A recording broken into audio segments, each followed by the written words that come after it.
Buenas, bienvenidos a Ecos del Presente. Soy José Conesa y hoy estamos con José, mi profesor de filo. Preséntate un poquito. Pues me llamo José Manuel García y he sido profesor de filosofía. Ahora ya estoy jubilado, pero es a lo que me he dedicado pues en los últimos, iba a decir, 30 y algún años. No recuerdo exactamente cuándo, pero sí, profesor de filosofía. Y con mucho gusto de haberlo sido. Me ha gustado mucho serlo. Vale, normalmente las entrevistas empiezo un poco por el principio, de dónde eres, dónde naciste y cómo fue tu infancia. Pues yo nací en El Espinar, en Segovia. Es un pueblito serrano de la sierra, aquí muy cerquita de la sierra, que llaman algunos Sierra de Madrid y que puede suponer eso un enfado muy grande de los de mi pueblo. Es toda la sierra de Guadarrama, el Espinar de Segovia, y mi infancia pues discurrió hasta los 10 años en este pueblo. La verdad es que una infancia, por lo que yo recuerdo, muy feliz, muy de poder salir a la calle, de poder jugar, en fin, de lo que hacía un niño en aquel entonces. Vale, ¿cuáles son tus primeros recuerdos relacionados con la filosofía? ¿Cómo conectas un poco con este tema? A ver, esto tiene una larga trayectoria. Pues adelante. Tiene una larga trayectoria porque yo a la filosofía llego, digamos, bastante tarde. Ujú. Mi primera vocación y primeros intereses fueron fundamentalmente literarios. Yo Vale. empecé a escribir literatura, poesía, sobre todo, antes de pensar en dedicarme a la filosofía o teología que estudié antes. O sea que es un saber sobrevenido, este Ujú. de la filosofía, al cual voy llegando poco a poco, pero sobre todo por eso, porque tenía un interés fundamentalmente de tipo literario, más de poeta que de otra cosa. Vale, ¿cómo entras entonces en la poesía? En la poesía, pues de una manera diría que muy natural, simplemente porque me gustaba escribirlo. Y comencé a escribir poesía, a escribir cuentos, a escribir cosas, bueno, de todo un poco, ¿no? Y sobre todo diría que el empujón para hacerlo fue a partir de una redacción que escribí una vez, pues no sé qué sería aquello, séptimo de GB, una cosa así, y el profesor de lengua y literatura pues le gustó mucho. Ujú. Y a partir de ahí, oye, pues parece que escribes hoy. Me animó bastante este hombre, don José del Moral, y a partir de ahí pues empecé a escribir ya de una manera un poquito más sistemática. Vale, me interesa el tema de una manera más sistemática, ¿vale? Porque es verdad que a mí siempre me ha gustado mucho escribir, siempre me ha gustado mucho leer y luego intenté escribir, pero no soy capaz de llevar un sistema. ¿Cuál es el sistema que tú sigues? Pues Como tampoco es un sistema muy sistema, cada quiero uno el decir. suyo. Sobre todo porque yo me considero como escritor más poeta que otra cosa, Ujú. y los poetas tienden y tendemos a hacer las cosas pues de manera muy relajada en esto. No es como los novelistas que se dedican a escribir todos los días sus horas, luego corrigen, luego van haciendo cosas de estas, sino funcionas más bien por intuición. De repente te viene una idea, la escribes, luego lo dejas reposar, luego lo corriges, pero sí que procuro todos los días escribir algo y todos los días leer algo, sea poesía, sea algo, pero bueno, siempre, eso es constante. Digamos que el método consiste en tomar a través de la lectura y en ir dando algo a través de la escritura que voy haciendo. Digamos un poco aquello de trabajar mucho para que las musas me pillen trabajando. Eso es que te piden trabajando porque si no, no te pillan, vamos, eso es seguro. Vale, como poeta, ¿cuáles son tus referentes? ¿Cuáles son tus inspiraciones? Pues también tiene un largo recorrido porque mis primeros poetas a los cuales fui accediendo fueron pues, sobre todo los que se estudian pues, en el bachillerato, los que se estudian, yo hice la EGB, pues la EGB, el bachillerato, los clásicos españoles, pero luego, por ejemplo, puedo decir que me han influido mucho los místicos españoles, Ujú. San Juan de la Cruz, Santa Teresa, y después, pues podría decir gente como, por ejemplo, Sánchez Rosillo, o quién más acordarme ahora, bueno, pues de los poetas contemporáneos, Ángel, a ver si me viene el apellido, que esto de la edad, ya va a quebrar neuronas, Ángel González, entre otros, ¿no?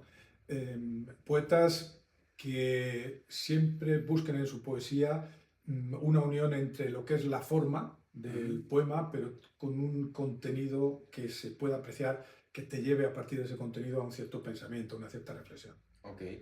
¿Y cómo pasas un poco de... O sea, sé que estudiaste en Salamanca, por ejemplo. Cuéntame un poco acerca de tu etapa universitaria. ¿Cómo lo viviste? Pues yo me lo pasé muy bien. Y además Salamanca es una ciudad que se presta mucho a todo eso, a pasarlo muy bien y también a estudiar si quieres estudiar, porque Mm, hay de todo, ¿no? En Salamanca, sabéis la expresión esta alma mater, que significa madre nutricia, es mm, ciertamente mi madre desde el punto de vista intelectual, desde el punto de vista literario y desde el punto de vista filosófico. Allí es donde, digamos, me despojé de la provincialidad que me venía de mi pueblo y de Segovia, donde también lo pasé bien, y en Salamanca entonces empiezo a despertar, digamos, a la vida intelectual. Yo estudié en la Universidad Pontificia de Salamanca, estudié teología, estudié filología, y en esa mezcla, luego al final, pues terminé hacia la filosofía. ujú.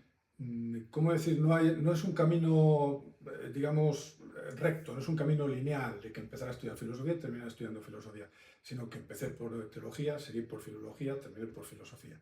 Entonces he ido saltando de una cosa a otra debido a intereses puramente intelectuales. Vale, aprovechando que pasamos por el tema de teología, filología y filosofía, ¿cómo ves la situación de la filosofía ahora mismo en la sociedad actual? Tanto en la educación como en la vida diaria. Empezamos por la educación. Por la educación, pues ha habido intentos, en cierta manera, sobre todo en educación media, de irla apartando. En general eso ha pasado con todas las humanidades. Ujú, Y ha resistido. Es decir, ha resistido pues, porque es algo que, sobre todo a los chicos, chicas de la edad en que se estudia en bachillerato, pues lo hacen por ellos mismos. Quiero decir, no es ya como una asignatura, sino que es el momento de plantearse esas preguntas que todo el mundo se plantea más o menos a esas edades. Entonces ahí tiene una cabida extraordinaria. Otra cosa es que se potencie. Por lo que he oído en la educación universitaria, ha habido un cierto aumento de matrículas de filosofía ujú. e incluso también de clásicas, de latín y griego, lo cual es sumamente extraño en este mundo nuestro, pero quiere decir que, en fin, hay una cierta inquietud intelectual hacia este tipo de cosas, de lo cual me alegro muchísimo. Y después, en lo que me dices, si en la vida actual, pues lo que se ve y en lo que yo también me he sumado en cierta manera es un cierto movimiento hacia el estoicismo, tomándolo en cierta manera, y eso me gusta menos, como autoayuda. Mm, Entonces, porque se presta a eso, ¿no? sí. Pero bien, quitándole esta parte, ya te digo que me gusta menos de autoayuda del estoicismo, si esta filosofía y la filosofía en general es algo que sigue todavía teniendo incidencia en la vida de las personas y eso se hace patente, es decir, se estudia, se hacen libros, se habla de ello, pues me parece estupendo y además muy necesario. Vale, a lo mejor me meto ahora en un pequeño berenjenal en redes, pero ¿qué te parece esta nueva ola de neoestoicistas o neoestoicos que le dan como una vuelta de tuerca, ya no solo a nivel de autoayuda, sino que lo mezclan con un mensaje desde mi punto de vista muy peligroso, porque lo mezclan con una especie de neomachismo? Es decir, el ser estoico también reside en prescindir de los placeres, véase las mujeres, y etc, etc. Va por como un discurso muy, muy machista que está envuelto en filosofía, por lo cual no lo parece tanto. ¿Cómo lo, Sí, lo ves? No sé si estás... sí. Sobre el estoicismo que se ve en redes, lo que yo al menos veo es que hay gente que no sabe lo que es esto del estoicismo, o que se ha leído algo en una revista, o se ha leído yo que sé qué, o no lo ha leído, pero lo ha visto en un documental, y a partir de ahí parece que el estoicismo es una especie de filosofía encaminada a cómo soportar las cosas. Y a partir de cómo soportar las cosas, pues esto que me dices. Entonces, bueno, pues ya puedo ir hacia el machismo, puedo ir hacia el individualismo, puedo ir hacia ese tipo de cosas que me parece muy distinto a lo que de verdad están diciendo los estoicos en sus obras genuinas, de Séneca, por de Marco Aurelio, de Epicteto, de esta gente, ¿no? ¿Qué le vamos a hacer? Cuando hay una moda, hay mucha gente que se apunta a esa moda Ujú. y hay que ir espigando a ver quién merece la pena, quién no lo merece y dónde puedes encontrar cosas que en efecto sean eso que se llama estoicismo y que no lo sea. Empieza a haber ya reacciones en esto de estudios, tesis, y, en fin, pensando acerca de por qué se ha dado esta moda del estoicismo y cómo se puede distinguir entre lo que es y lo que no es estoicismo. Vale, y volviendo a la filología, ¿qué te parece el neolenguaje que se está formando? ¿Cómo se está reformulando la lengua? Porque, por ejemplo, las nuevas generaciones, a mí me llama mucho la atención que la palabra literal la usan para todo, por ejemplo. O cómo en función de ramas de la psicología tienden a eliminar ciertas palabras del lenguaje por darles connotaciones más negativas, que bien es cierto que ayudan a las personas a poder gestionar mejor sus emociones, pero al final están, pues eso, eliminando ciertas palabras del vocabulario, con lo cual esas palabras terminan por morir. ¿Cómo ves tú ese tipo de ramas que están viniendo? Por una parte, si el lenguaje no evolucionara, Ujú, estaríamos hablando ahora como en el mío sí, y no hablamos así, porque el lenguaje tiene una evolución que es imparable. ujú. En el caso este ya en concreto que me dices, que en efecto el lenguaje pueda tomar diversos derroteros, y, pues, por ejemplo, en el lenguaje adolescente, en plan de, en verdad, esto que dices literalmente son expresiones que oyes constantemente. Este soy yo literal, y no Esto sí eres tú es que, literal porque literalmente no eres tú. en plan de, no, yo en clase tenía prohibido decir en plan de. Llegó un momento que lo decían tanto, esto se prohíbe, y al que lo diga, pues le bajo puntos, ¿qué le vamos a hacer? Ese tipo de cosas, junto con la influencia tremenda del inglés, sobre todo porque claro, se vehicula a través de las redes, pues hace una cosa muy extraña, en cierta manera también muy graciosa. Ujú. Esto hay que ir sobre todo viendo a ver cómo evoluciona y sobre todo teniendo en cuenta esto que decías, que las palabras no son neutras y pueden marcar ciertas tendencias y ciertas maneras de pensar. Y eso sí que hay que tenerlo en cuenta y sí que hay que, no sé si guiarlo, pero por lo menos no dejarse avasallar por ello.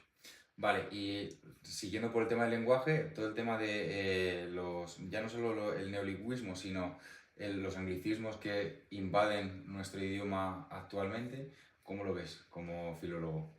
Pues si se puede decir en castellano, pues mejor emplear la palabra castellana que la palabra inglesa, eso por supuesto.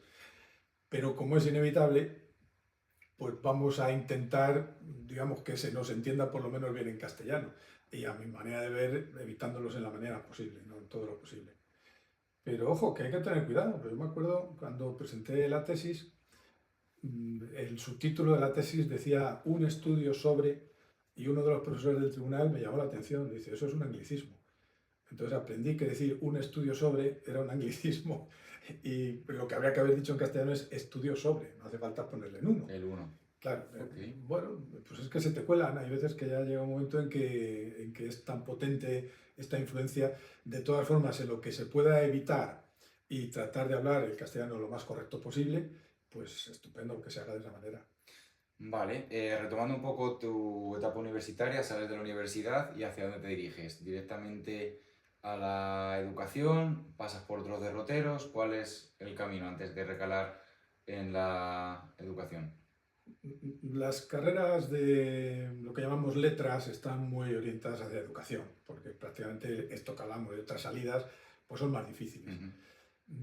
Yo nada más acabar digamos ya con la licenciatura, que no era grado entonces, sino licencia, pues estuve un año trabajando en la universidad como secretario de un instituto superior que había allí, es decir, me encargaba de tareas de organización fundamentalmente, y luego ya empecé a trabajar en educación.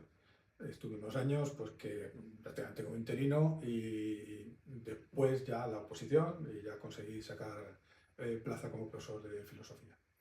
Y a día de hoy, ¿cuáles son a nivel intelectual, a nivel literario o a nivel personal, cuáles serían tus referentes? Soy muy ecléctico Ok. en todo tipo de referentes. Digamos que en filosofía los referentes más claros que tengo y aquellos que he estudiado y leído más son los estoicos. Entonces, Séneca es un referente constante y vuelvo a él de manera bueno, pues muy constante también. Me conozco bastante bien sus escritos, las cartas, todos los demás escritos que ha hecho. Y diría que sobre todo el estoicismo es un referente al que acudo y que sé que conscientemente han sido pues, bueno, pues los que me han ido inspirando prácticamente en los últimos años de tanto de profe como de filósofo. En literatura es más variado, porque digamos que voy un poco más a ver bueno, pues, qué voy encontrando. Por supuesto, los clásicos, decía, Cervantes, Lope, Quevedo, que para mí es el mejor escritor en lengua española. Esto los cervantistas pues dirán que no, pero en fin, Quevedo lo es. Pero estos son siempre y siempre constantes y presentes. Y luego, pues, poetas contemporáneos actuales. También, por ejemplo, durante un tiempo me marcó mucho eso que se llamaba el realismo fantástico, que venía de América, ¿no? Pues 100 años de soledad, yo me lo leía todos los años, durante bastantes años, una vez al año. Entonces, bueno, pues Vargas Llosa, que acaba de morir, y este tipo de gente, ¿no? Pero ahí, bueno, soy más de picotear a ver qué es lo que me encuentro, porque no tengo como tal un referente concreto. Si acaso, yo diría, por ejemplo, un autor norteamericano que me ha influido mucho también, que es John Steinbeck, que Uvas de la ira, Sí. este señor, pues que también me ha influido mucho en su manera de escribir, me parece un excelente escritor. Bueno, y más. Y del panorama actual, ¿cómo ves la literatura? Ahora hay un florecimiento, yo creo que hay más escritores que lectores. Yo también lo creo, pero... Es que en el libro último que he escrito, un poemario que hemos presentado hace poco, hablando con el editor de este poemario, pues me decía esto mismo, dices que tenemos una explosión de escritores y de editoriales que se dedican más o menos a autopublicación o publicación así más fácil, con respecto a los lectores que cada vez van menos a las presentaciones o compran menos libros. También hay mucha gente que lee. Eso quiere decir que por lo menos hay una buena salud en la escritura. Por lo menos en los que los que quieren escribir. escribir. De literatura contemporánea, pues también hay mucho de todo. Tenemos desde gente que los grandes bestsellers estos, pues yo qué sé, por hablar mal de alguien, los premios Planetas, que yo jamás leo, porque normalmente a los ganadores hay que pensar siempre en el segundo, que suele ser bueno. Pero los ganadores suelen ser un producto de mercadotecnia, entonces pues se lanzan como tal estos bestsellers que mucha novela muy fácil, muy romanticona, poesía es menos porque es más complicado. Sí, va más en la moda de lo que está o sea, va más en la línea de lo que está de moda. Me acuerdo cuando estuvo de moda la novela negra, que salió todo lo de Carmen Mola, no me acuerdo, no, yo tampoco lo leo, tampoco me sé los títulos. Pero es verdad que, por ejemplo, hubo un año el último año yo creo que fue, o el anterior, que estaba muy de moda todo el tema, pues eso, el feminismo, la ola feminista y tal, y salió como premio Planeta una novela que no dudo de su calidad, pero que estaba muy en boga de lo que se estaba hablando en redes en ese momento, que era de una periodista de la SER, si no recuerdo nada. Sí, si no Onega, sí, creo que era de Onega, y el segundo era más una novela histórica. Entonces, sí estoy de acuerdo en que más o menos en líneas generales los concursos de literatura, los primeros premios si son famosos van más en la onda de lo que está de moda. Pero no obstante, me parece siempre interesante que los escritores se presenten a este tipo de concursos. Sí. Me acuerdo una vez que vino Laura Gallego al instituto y dijo que su primera novela, Laura Gallego, que ahora es muy reconocida en el mundo de la literatura fantástica por Memorias de Idún, Finis Mundi, Crónicas de la Torre, su primera novela se publicó porque participó en los premios SM. No, ni siquiera llegó a ganar, simplemente participó, Claro, a alguien le gustó y se lo publicaron. Entonces siempre es interesante que de cara al futuro te presentes a ver qué pasa. De hecho, es una cierta manera para escritores jóvenes, para escritores que están empezando, pues de empezar, bueno, y para escritores que no somos tan jóvenes y que también de vez en cuando te prestas a un premio, a ver si hay suerte, te dan el premio, lo editan, una cosa así. Que es una manera de entrar en este mundo, ciertamente, ciertamente. También es verdad que, como todo, pues hay veces que los premios merecen la pena, cuando me refiero a los libros que se han premiado, merecen la pena y otras veces que no tanto.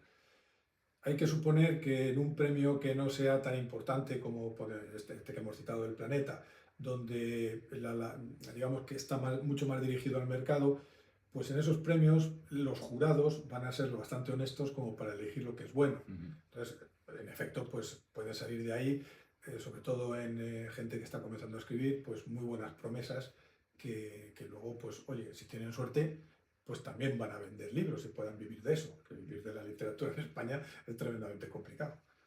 eso es verdad. Hablamos de que hay un florecimiento de escritores, no tanto así de lectores. ¿Cómo ves el panorama a nivel de lector? Porque es verdad que hay mucha gente que ha dejado de comprar libros en físico, muchísima gente, eh, pero no sé si se está transformando esos lectores del físico al libro digital o incluso al audiolibro. No sé cómo lo ves, si tienes alguna opinión formada al respecto. Las nuevas tecnologías son tan potentes y tan atractivas que no es extraño, por ejemplo, esto que decimos de los jóvenes que se dediquen más a juegos o más a todo tipo de redes que a lo que es propiamente la lectura. Pues porque es muy interesante, muy atractivo. ¿Qué le vamos a hacer? Ahora, dentro de lo que ya es propiamente la lectura, si a alguien le gusta leer, realmente le dará igual el formato. Le dará Ujú, igual que sea libro de papel, que sea un libro electrónico. Yo utilizo ambos, ujú. sin problemas además. Hay quien prefiere más el libro de papel porque nos ha venido a saludar aquí el Ahí el perrito. turroncito. Turrón. Hay quien le gusta más el libro de papel por el tacto, por tocarlo, por, en fin. La cosa es que si quieres leer, pues de una manera u otra lo lees. ¿Que te va un formato más que otro? Pues no lo dudes, utilízalo, utiliza el libro que hay. Otra cosa es ya, por ejemplo, el audiolibro que puede facilitar, pues, en cierta manera, por ejemplo, en un atasco, pues no te pones con el libro a leer, sino que lo vas escuchando. Pues estupendo y bienvenido.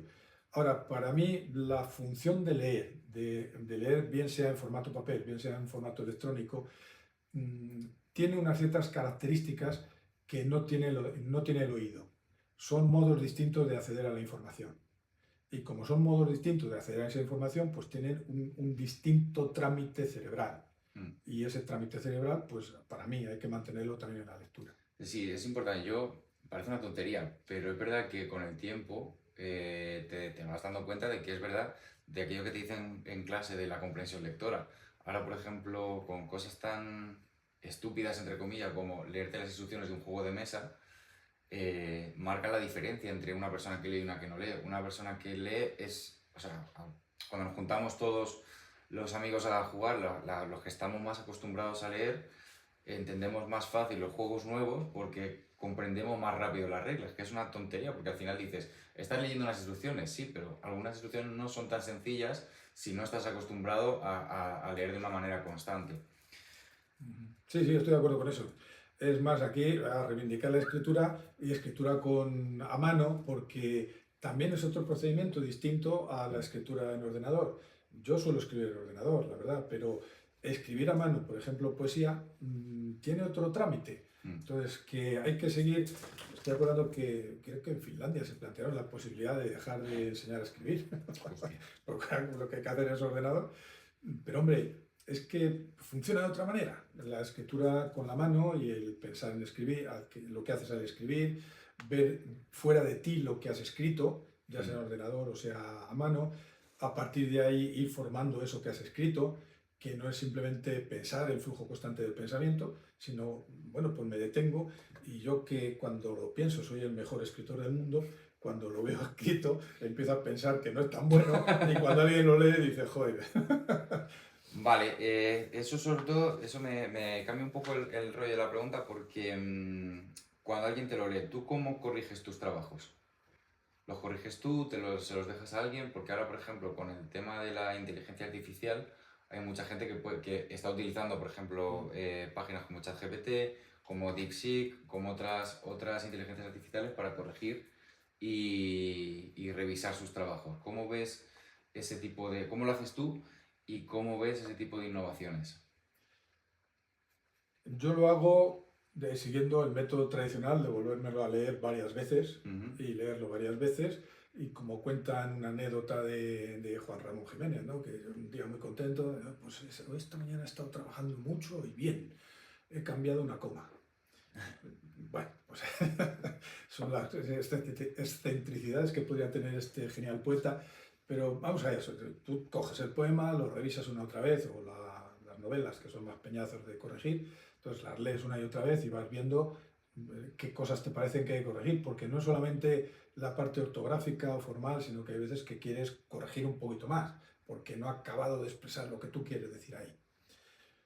Después de hacer eso, yo normalmente se lo paso a alguien, Ujú. algún amigo, que sé que bueno, pues controla también cuestiones literarias, para que le eche un vistazo, lo lea y me diga pues qué opina o me diga incluso qué cosas se pueden cambiar, añadir o lo que sea, lo que me parezca bien, abierto a la crítica. Si hay que editar, pues ya que lo vea el editor, que es el que te va a terminar de decir esto sí, esto no, esto puedes corregirlo, esto no, lo que sea, ¿no? Con estas otras nuevas tecnologías, reconozco que la inteligencia artificial la utilizo muy poco. Y el ChatGPT lo he utilizado alguna vez, pero también poquísimo. Pero tampoco me parece mal. Toda la herramienta que puedas utilizar para que aquello mejore, lo que tú estás haciendo, bienvenida. Otra cosa es que utilices esa herramienta para sustituirte. Ya. Eso es lo que a mí me parece que ya no se puede hacer. O sea, si tú eres escritor, esto que escribe, no el ChatGPT, que eso ya me lo han hecho algunos alumnos. Te iba a decir, digo, en el tema de la educación, ¿cómo ves el uso que se le está dando? Porque yo he visto directamente alumnos que utilizan ChatGPT directamente para hacer el trabajo entero sin leerse nada, que después, de hecho se puede hacer muy real para que tú no te des cuenta, porque se puede, en la descripción le puede decir como si fuera un chaval de tal, no lo hagas del tirón para que no parezca continuo, Tremendo. te hace un porcentaje de faltas de ortografía para que no se note que tal, y muchas veces, de verdad que de la misma manera que nace ChatGPT, nace la contra, ¿no? Hay páginas que te detectan todo el contenido que está hecho por inteligencia artificial. Entonces, en ese sentido como que se está nivelando, pero al final muchos profesores no están enterados de este tipo de herramientas y al final se comen muchos trabajos hechos por ChatGPT en el sentido de que, ya no que se lo crean, pero de momento se los leen, porque al final, como profesor entiendo, tú te pones a corregir, te pones a leer y dices, esto no me suena a este chico de 15 años. Claro, claro. ¿Cómo lo ves? Eso a mí, me estoy acordando ahora de un alumno que me pasaba eso, me prestaba las cosas hechas por ChatGPT, pero luego en el examen lo que escribía él con respecto a lo que me había escrito antes, pues cantaba mucho, él lo negaba, pero en fin, era muy obvio en ese caso. El otro día tenía una discusión con un amigo, lo que pasa es que este amigo es ingeniero de telecomunicaciones, entonces todo lo que viene como tecnología lo asume y en general lo defiende. Entonces me decía, bueno, pues es otra herramienta más, si la sabe utilizar, pues que lo utilice. En filosofía, yo diría que filosofía y en letras en general, en todas las carreras de letras, y me imagino que en las demás también, eso hay que matizarlo. Es una herramienta, ciertamente, pero las herramientas hay que aprender a utilizarlas. Y ahí es donde está la labor de los profesores, no en negarlo ni en potenciarlo, que me lo entreguen todo como ChatGPT. Por ejemplo, yo lo que quiero de un alumno es que se lea un texto de un filósofo, que lo entienda y que luego me lo explique. Entonces, no quiero que vaya al ChatGPT y le pregunte, oye, ¿qué opina Nietzsche acerca de Dios? Por el ChatGPT y él no lo ha entendido nada. Entonces ahí sí quiero que él trabaje y quiero que haga el esfuerzo de entender ese texto y que luego haga el esfuerzo de explicarlo por sí mismo. Y esto, pues, supongo que los demás profesores de las demás materias pues tendrán lo mismo, ¿no? O sea, bien, propone pues un texto de historia, que aquello se lea, se entienda y luego se pueda contestar. Por ejemplo, trabajos que ya solíamos mandar antes. Bueno, pues me haces un estudio acerca, un trabajito acerca de, pues, yo qué sé, cualquier cosa de filosofía, pues Platón, y me hablas un poquito del amor en Platón. Pues oye, ahí claro, vas al ChatGPT, como yo iba antes un libro y lo copiaba, ¿no? Lo que pasa es que yo lo tenía que copiar a mano y este se lo da ya escrito. Vamos a tener que cambiar la manera en que solicitamos que los alumnos trabajen. Y esa es una labor del profesor. El alumno siempre ha intentado hacerlo de la manera más fácil posible. Ahora estas tecnologías le proporcionan maneras muy fáciles de hacerlo. Pues esfuérzate un poco, profe, en ver cómo vas a mandar ciertas cosas que tienen que hacer ellos para que ellos las hagan, incluso con esas herramientas. Vale, entonces la labor del profe, digamos que también está en actualizarse. Tiene que cambiar con respecto a lo que hacíamos, sí, tiene que actualizarse. ¿Cómo ves el sistema educativo en el sentido? ¿Cómo ves mucha diferencia entre los profesores nuevos que entran y los profesores que todavía quedan? ¿Ves que más o menos se está siguiendo la misma línea que antes? ¿Consideras que se tiene que cambiar? ¿Cómo ves el sistema educativo a día de hoy? El mismo sistema educativo ha ido cambiando, actualizándose en la manera que puede hacerse. Con respecto a cómo empecé yo empecé la EGB, de todo aquello. Fuimos del primer curso que empezó con la EGB a donde están ahora con las nuevas leyes, ¿no? van cambiando los objetivos, van cambiando procedimientos, van cambiando formas, hay resistencias a cambiar, hay cambios que a lo mejor se pasan de frenada. En todo eso, yo creo que el profesorado está haciendo un gran esfuerzo por irse, vamos a decir, actualizando, sabiendo utilizar estas nuevas herramientas que llegan, viendo las posibilidades que ofrecen y luego a partir de ahí, pues las individualidades, claro, cada profesor las integrará de una u otra forma.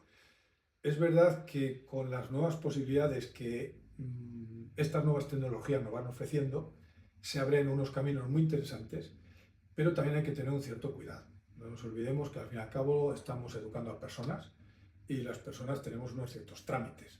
Un trámite que consiste en pensar a partir de nosotros mismos, ¿no? Pensar a partir de ChatGPT. Y eso sí, eso habrá que mantenerlo. A partir de ahí es una herramienta más. Es decir, que esto que estamos hablando ahora de estas nuevas herramientas, trasladado para atrás, era por ejemplo, que en matemáticas se puede utilizar o no la calculadora electrónica. Que no, que tienen que aprender a sumar de... Bueno, vale, sí, que está bien aprender de esa manera, y yo creo que hay que hacerlo, pero también aprender a utilizar una herramienta.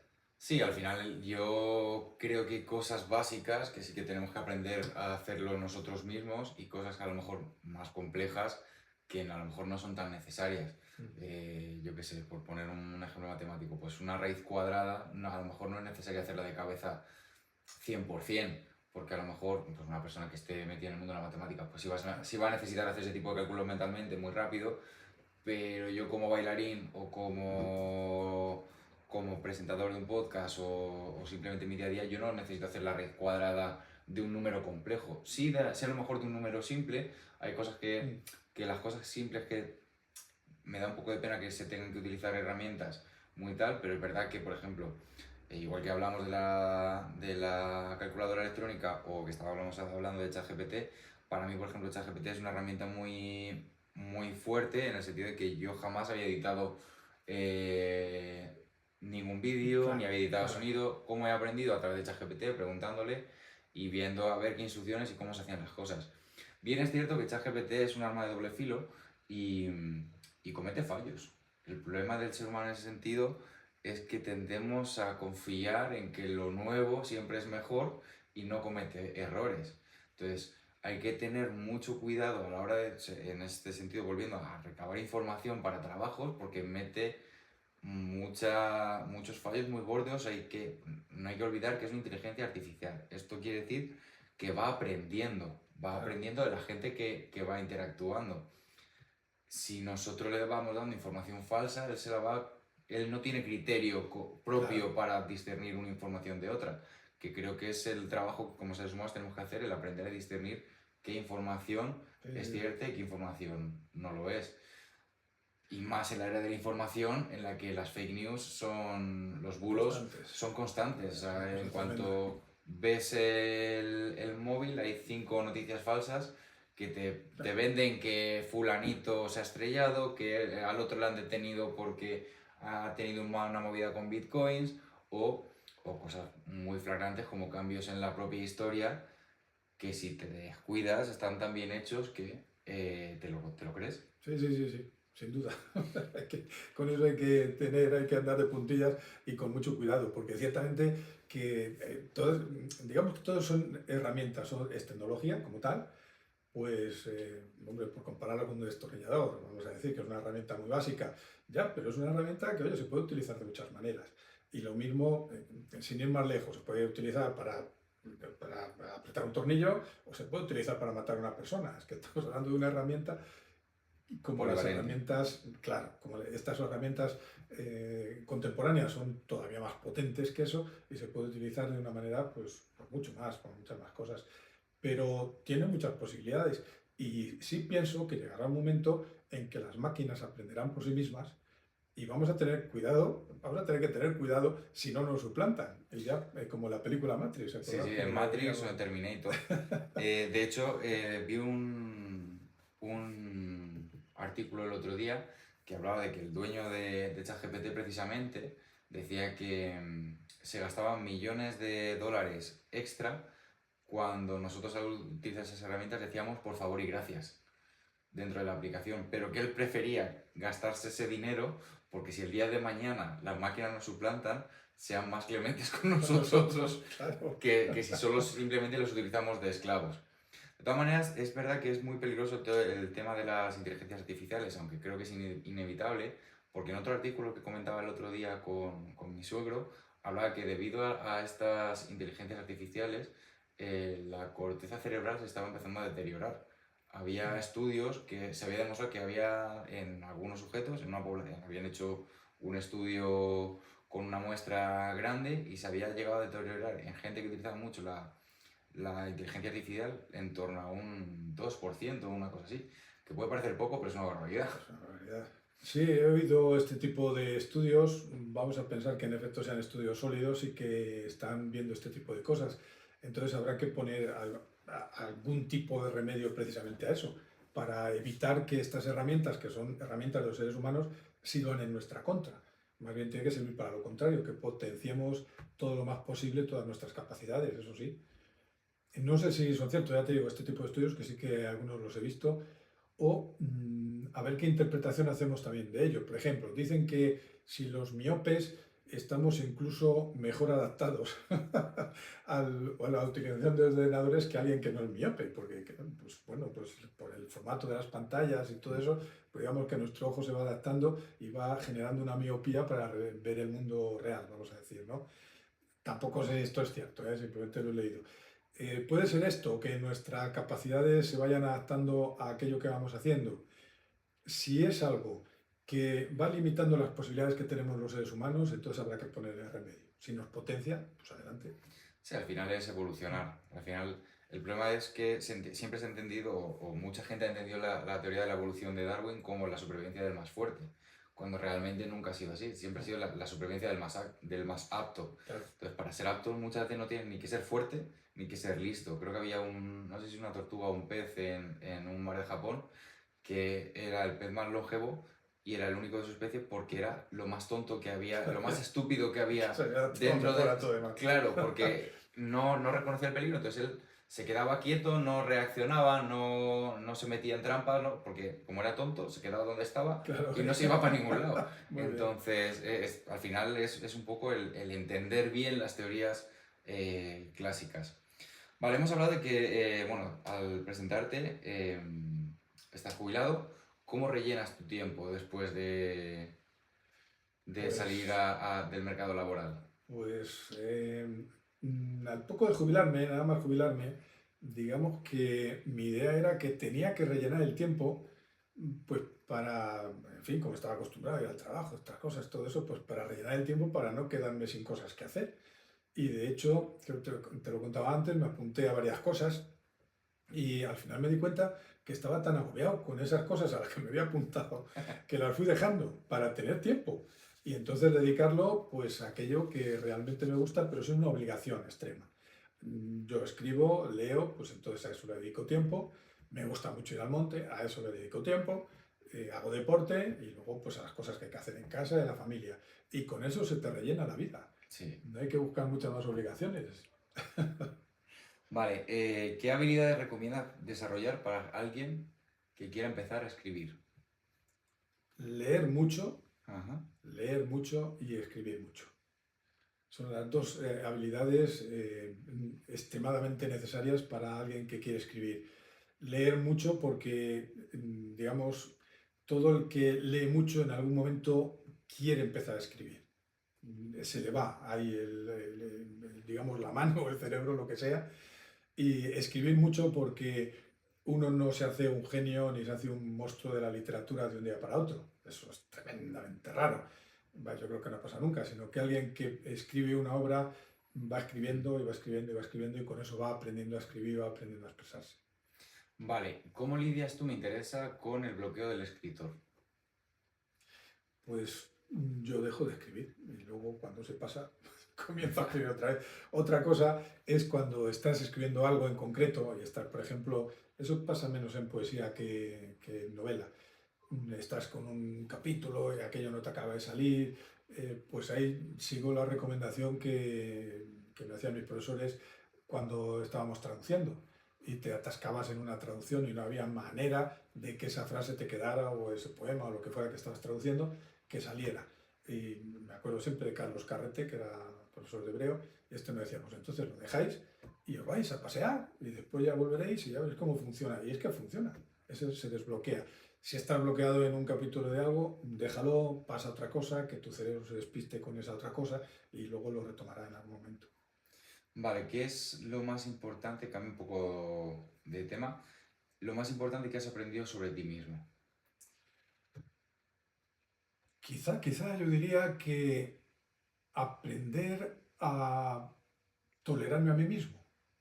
Es decir, aprender a entender que, bueno, pues he tenido una vida, que esa vida ha ido discurriendo por unos cauces, yo he participado en algunas decisiones, en otras no, me ha llevado la propia vida, y que a pesar de eso, pues, bueno, soy una persona que puede entenderse consigo mismo. Y a pesar de todo, me aguanto. Y es bastante, hay mucha gente que no se aguanta. Vale, ¿y qué te gustaría que la gente recordara de ti? No sé, quizá pues, en fin, que con esta persona con la que me he tropezado en algún momento en su vida, he podido estar, he podido hablar, he podido vivir y hemos, dentro de lo que es la vida, pues tenido algunos buenos momentos y que de cierta forma me ha ayudado en alguna manera en este camino que estoy siguiendo en mi vida. Vale, ¿y qué consideras que han dejado los alumnos a nivel general que has tenido durante tu etapa de docente? ¿Qué pozo crees que han dejado en ti? ¿Qué destacarías que has aprendido de ellos? Pues fíjate, esto lo hablaba con otro profesor que conoces, Arturo, una vez. Arturo era profesor de matemáticas, lo cual bastante más complicado que ser profesor de filosofía. Pues un día hablando de eso, decía, yo a veces llego al instituto, pues por lo que sea, llegar de tu ambiente, de tu vida, te ha pasado algo, bajo de energía, y conforme vas pasando la mañana, cada vez te encuentras con más energía, porque sois gente joven, sobre todo en esas edades del bachillerato, y gente que destila energía por los poros y destina ganas de vivir y se enfoca hacia una vida, entonces pues te llenan de energía. Yo creo que esta es una de las características que agradezco más a mis alumnos, el hecho de que hayan sido capaces de transmitirse esa energía, de ser capaces de interesarse de alguna manera por lo que yo contaba, que en fin, entiendo que le interesa la filosofía a un chaval de 16 años, bueno, de Kant, que es un peñazo y que no hay manera de, bueno, perdón, de explicarle, pero vale, pero que con todo eso ellos mismos también han sido capaces de darme ese impulso, esa energía, esas ganas de vivir, eso que transmiten los jóvenes. Vale, por ir un poco terminando. Preguntas rápidas para ir cerrando la entrevista. ¿Tu lugar favorito? Mi lugar favorito cada vez más es mi pueblo. Vale. ¿Un libro que siempre recomiendes? Las cartas de Séneca a Lucilio. ¿Una canción que no pares de escuchar? Más o menos. No soy mucho de escuchar canciones, pero me gusta mucho, por ejemplo, y me viene la primera que me viene a la memoria, el coro de los esclavos de... A ver si me acuerdo de la ópera de Verdi, hombre. Va Pensiero. No me acuerdo de la ópera, soy capaz de cantar la canción, pero, Pero no del título. Nabucodonosor. Nabucco. El coro de los esclavos de Nabucco. Vale. ¿Una frase que te inspire?